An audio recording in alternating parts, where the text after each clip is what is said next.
आप कभी भी ना किसी चीज़ से घबराइएगा नहीं। हमको काफ़ी फ्रस्ट्रेट हम भी हुए थे ना जब हम अपने युवा हीरो सुशांत सिंह के बारे में सुने थे। ये बिहार के उभरता हुआ एक हीरा थे, इन्होंने क्यों इतना गलत एक्शन लिया हमको आज तक नहीं समझ में आया। देखिए, परिस्थितियाँ सबके सामने होती, मुसीबत सबके सामने आता है। ऐसा कोई व्यक्ति बताइए ना जिसके यहाँ कोई मुसीबत ना हो, आप हो हम हो, हाँ थोड़ा बड़ा थोड़ा कम आता है। मुसीबत से तो घबराना ही नहीं चाहिए। मुसीबत एक ऐसी तिजोरी है जिसके अंदर आपको सफलताओं के हथियार मिलते हैं। जब मुसीबत आएगी तो आप तिजोरी खोलिए, उसमें आपको हथियार मिलेगा आप सफल होने का। लेकिन सुशांत भैया आपने तो तिजोरी खोला ही नहीं।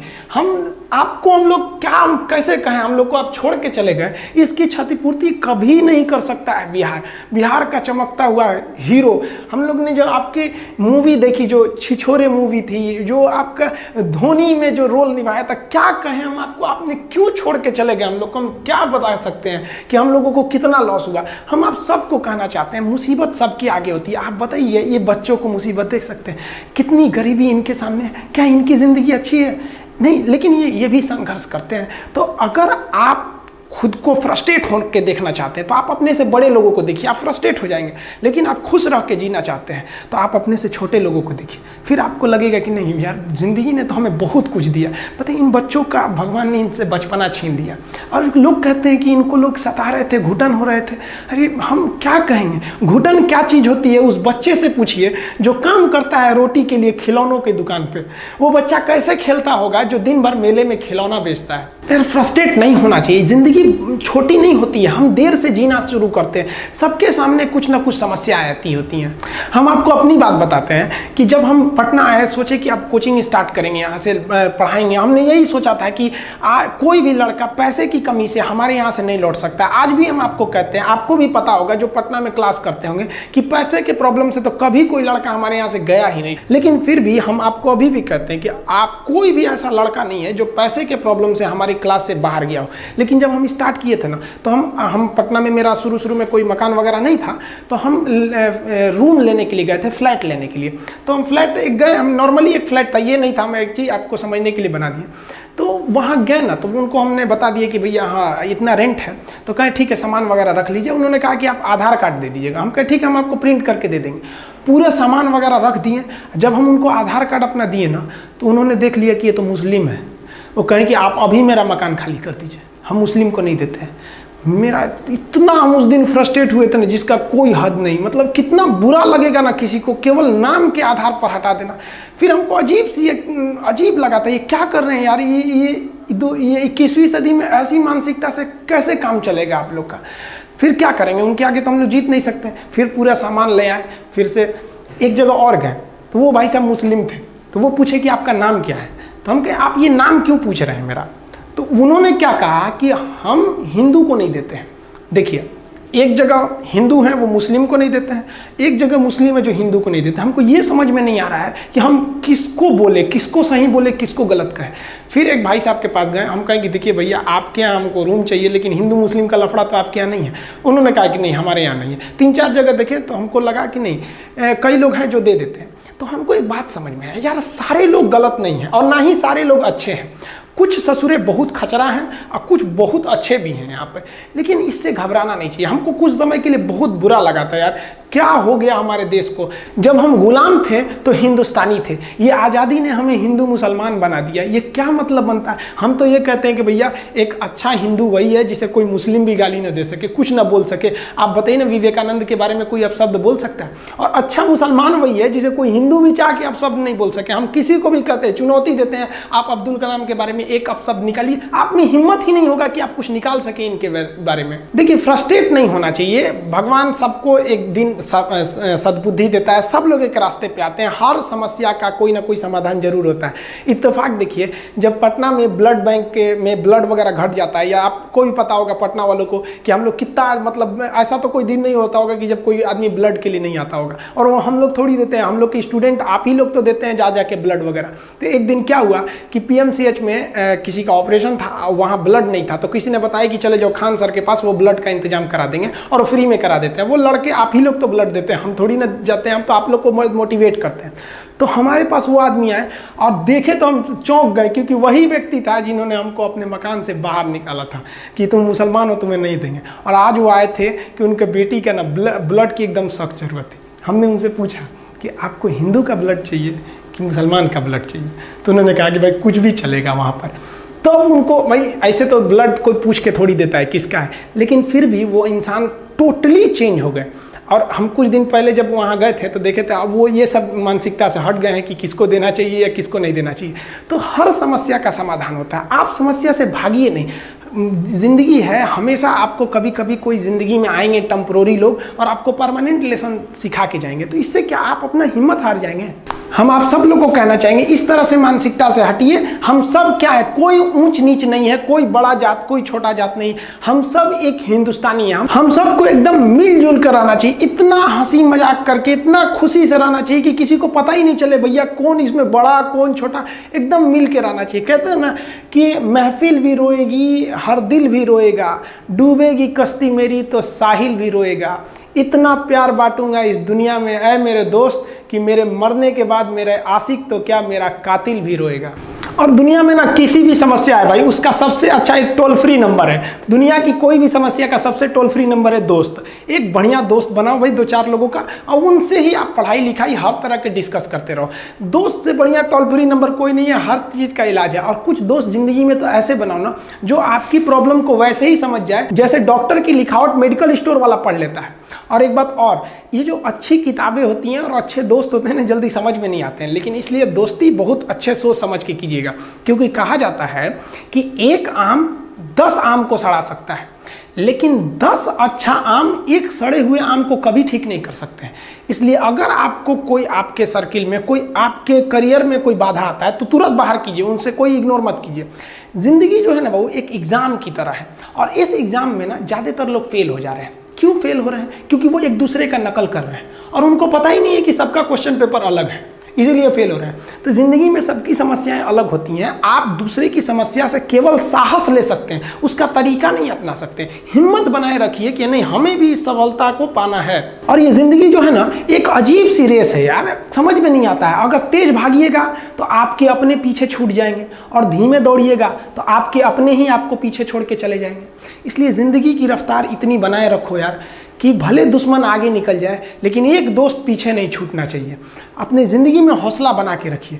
पतंग को पता होता है कि उसका अंत एक कचड़े में जाकर होगा, लेकिन उससे पहले उसे आसमान छूकर दिखाना होता है। पहाड़ों को चीरते हुए जब नदी निकलती है ना तो कभी नहीं पूछती है कि समुंदर अभी कितना दूर है, और नदी में गिरने से तो कभी किसी की मौत नहीं होती है।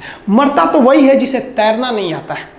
तो हम सब परिस्थितियों के आगे हार जाते हैं, हम हार जाते हैं। परिस्थितियां सबके सामने होती है, जो डट के रहा उसे मंजिल मिली, और जो नहीं डटा वो हार के चला गया। जब हमारे पास परिस्थितियां आती हैं, हम घिर जाते हैं चारों ओर से, तो हम परिस्थितियों को दोष देने लगते हैं, न कि उस परिस्थितियों से निकलते हैं। कोई मस्जिद जाता है, कोई मंदिर जाता है, कभी सोचा है भगवान को कितना बुरा लगता होगा? सोचते होंगे कि बंदा केवल हमसे मांगने ही आता है। यार कभी मिलने भी आया करो। हमको तो लगता है किसी दिन भगवान निकल के बोलेंगे कि यार केवल तुम लोग हमसे मांगने ही आते हो, कभी मिलने भी आया करो। तो भगवान से या अल्लाह से सबसे एक दुआ मांगिए कि आप हमको मुसीबत देना है आप दीजिए। आप जिस तरह से हमें खुशी देते हैं उसी तरह से हम आपके दिए गए दुखों को भी अपनाएंगे, लेकिन हाँ उस दुख से लड़ने की हिम्मत भी जरूर दीजिएगा। और सबको अपने अपने कर्मों का पता होता है, यूं ही गंगा किनारे इतनी भीड़ नहीं लगी रहती। देखिए जिंदगी में आपसे भी कुछ गलतियां होंगी, और गलती किससे होती है? जो काम करता है, मेहनत करने वालों से ही तो गलतियां होती है। निकम्मों की तो पूरी जिंदगी निकल जाती है दूसरों में कमी ढूंढते ढूंढते। देखिए सफलता और असफलता में थोड़ा सा का अंतर है। सफलता आपका परिचय दुनिया के सामने कराएगी, और असफलता दुनिया का परिचय आपसे करा देगी। इसलिए सफल जरूर होइए। देखिए 97% लोग जो है ना वो थक के किसी काम को छोड़ देते हैं, और जिंदगी भर उन 3% लोगों के लिए काम करने लगते हैं जो कभी भी हार नहीं मानते। मेहनत बता देता है कि परिणाम कैसे मिलेगा, वरना परिणाम तो बताता ही है कि आपका मेहनत कैसा था। कुछ लोगों को लगता है कि उनके पिताजी बहुत पहुंच वाले हैं, दादाजी बहुत पहुंच वाले हैं, तो उनकी बदौलत हमें कोई काम मिल जाएगा, कोई जॉब मिल जाएगा। तो कोई ये बहुत बड़ी बात नहीं है।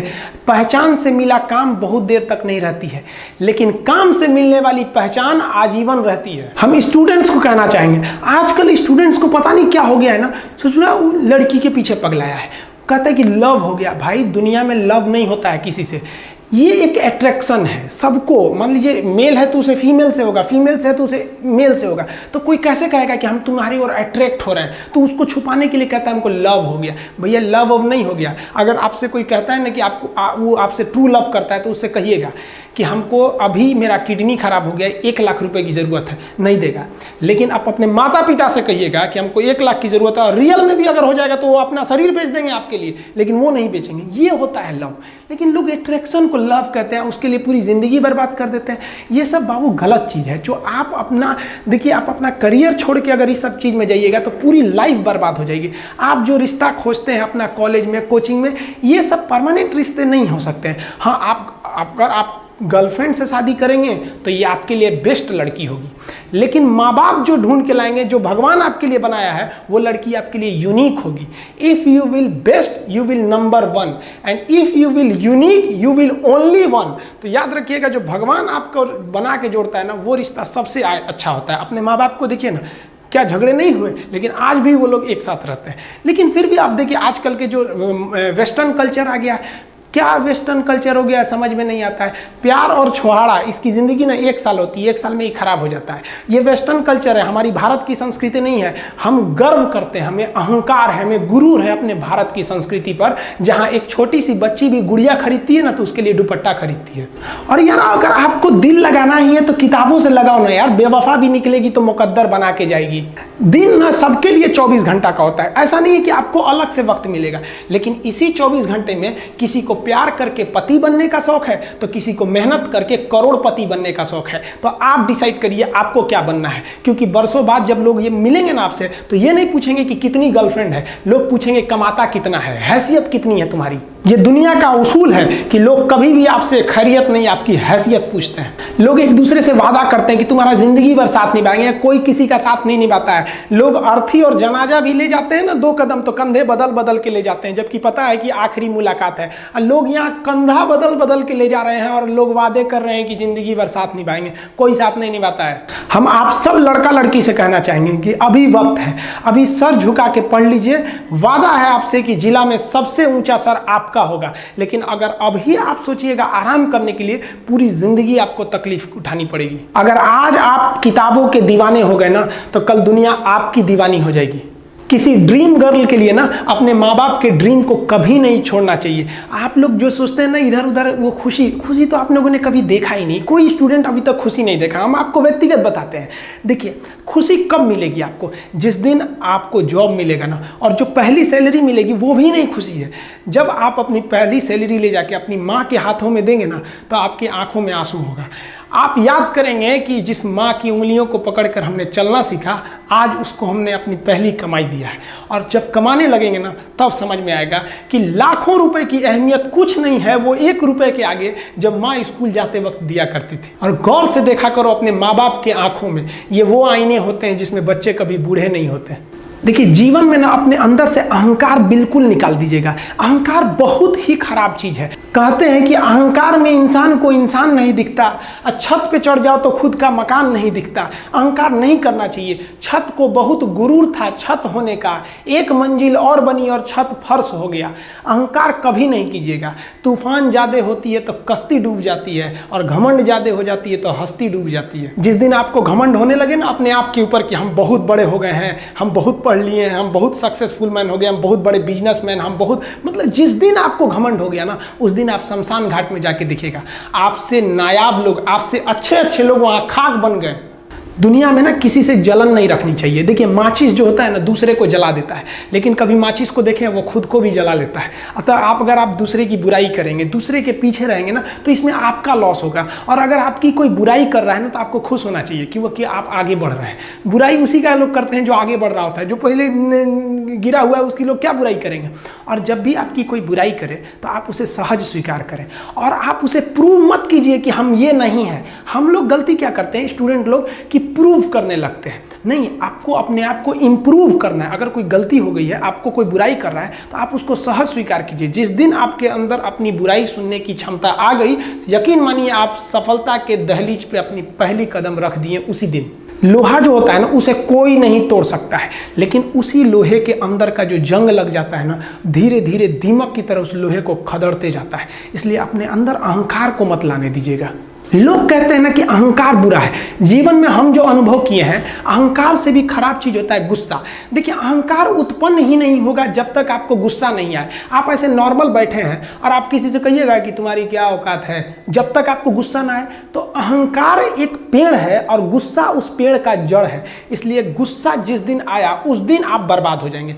किसी भी व्यक्ति को बर्बाद कराने के लिए सबसे जरूरी है गुस्सा दिलाना। आपको पता है, लोहार जो होता है, लोहार वो जानता है कि लोहे को हम ऐसे नहीं मोड़ सकते हैं, बहुत ही शक्तिशाली है। इसलिए लोहार ना इस लोहे को ना आग में डाल के इसे गुस्सा दिलाता है। जब ये गुस्से से लाल हो जाता है ना, तो जहां गुस्सा आया आप अपनी ताकत खो देते हैं, और ये लोहा अपनी ताकत खो देता है और एक मामूली हथौड़े के चोट से लोहा मुड़ जाता है। तो जिस दिन आपको गुस्सा आ गया, समझ जाइए कि आप अपनी ताकत खो रहे हैं। जब हम जन्म लेते हैं तो जन्म से ही हमारी जीभ रहती है और मरने तक हमारे साथ जीभ रहती है, क्योंकि वो बहुत ही नरम रहती है, उसे गुस्सा वो बहुत हार्ड नहीं होती है। लेकिन जन्म लेने के बाद दांत आता है और दांत काफ़ी कड़ा होता है और मरने से पहले ही दांत चला जाता है। यानी अगर आप नरम रहेंगे तो काफ़ी लंबे समय तक रहेंगे, और जहाँ हार्ड होंगे आप वहीं आपका पतन चालू हो जाएगा। इंसान 3 साल में बोलना सीख जाता है, लेकिन उसे क्या बोलना है ये सीखने में उसे पूरी जीवन लग जाते हैं। शब्दों का इस्तेमाल बड़ा सोच समझ के कीजिएगा। ये आपके माँ बाप के दिए गए परवरिश का एक सबूत होता है। अतः आप अगर किसी से अपशब्द बात करते हैं तो सभ्य व्यक्ति आपको नहीं कोसेगा, बल्कि आपके माँ बाप को कहेगा कि इसे संस्कार नहीं सिखाया। ये शब्द जो होते हैं हमारी परवरिश का परिचय करा देते हैं। शब्द का इस्तेमाल भोजन की तरह करना चाहिए। जिस तरह से भोजन को बनाने के बाद थोड़ा सा चख लिया जाता है, उसी तरह शब्द को दूसरे के सामने बोलने से पहले एक बार जरूर चख लीजिएगा।